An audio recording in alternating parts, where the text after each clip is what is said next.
Joining me now to review some of the best and worst Christmas ads is advertising expert Richard Ralphsmith, the co-founder of DPR&Co Advertising.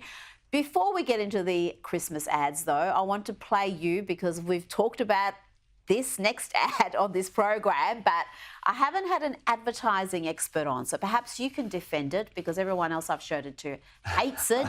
This is the new ad for car brand Jaguar.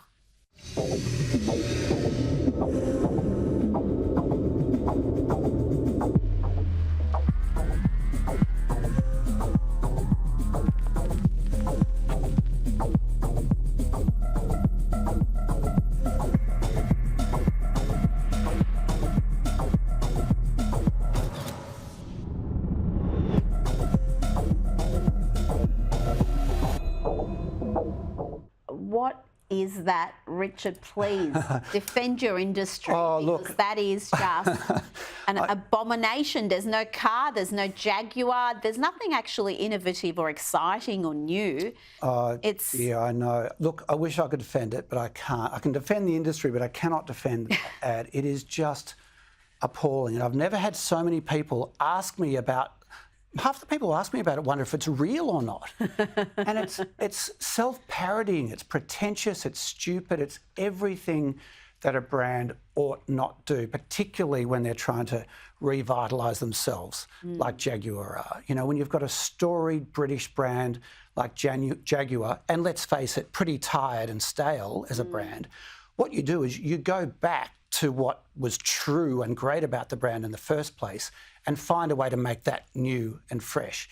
You don't just trash the whole thing altogether, which is what they've done.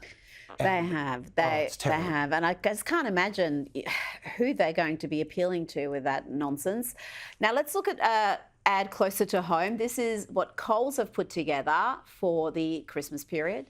I've heard the elves have been helping out. They know just where to find juicy Christmas mangoes. Not here. Not here. Made it.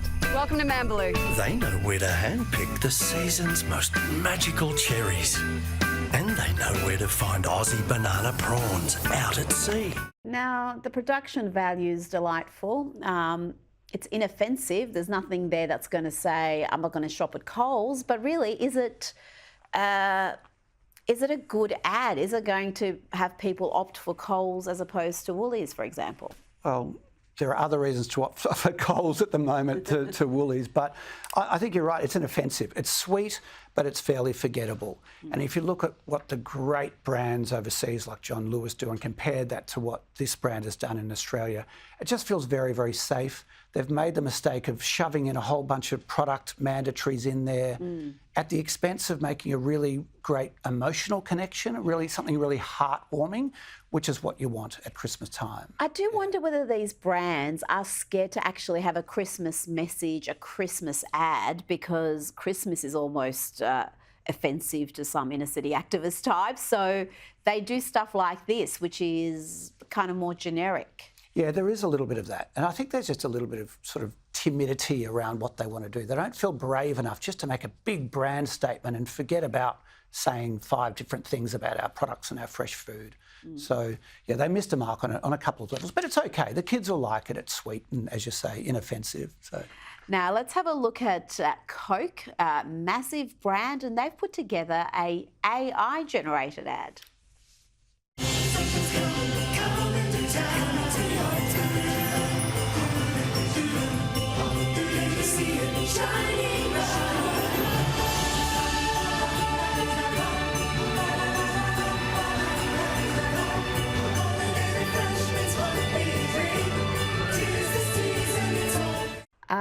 I'm not sure what I think of that one. I don't love or hate it. What are your informed opinions on that? There's a bit of a story behind that one. For a start, so generative AI has been the biggest story in advertising over the last couple of years.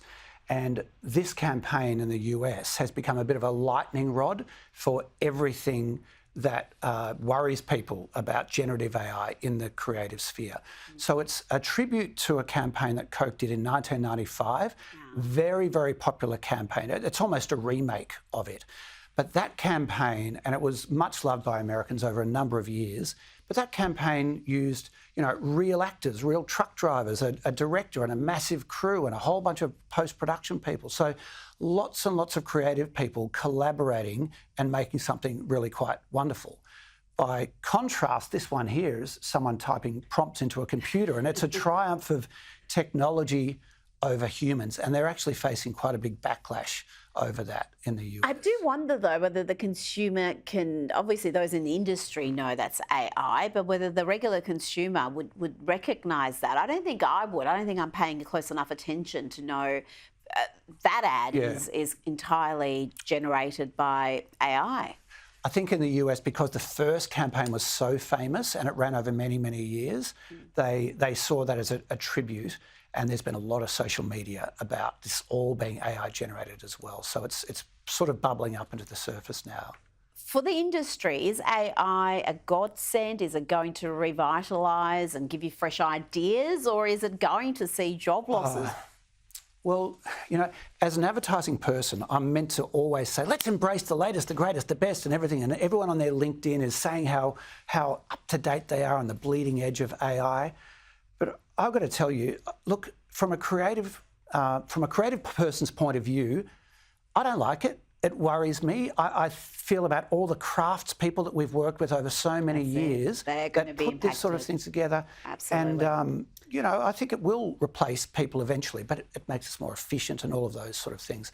I just don't know if efficiency is the highest goal we should be aiming for. Richard Ralphsmith, thank you so much for your time.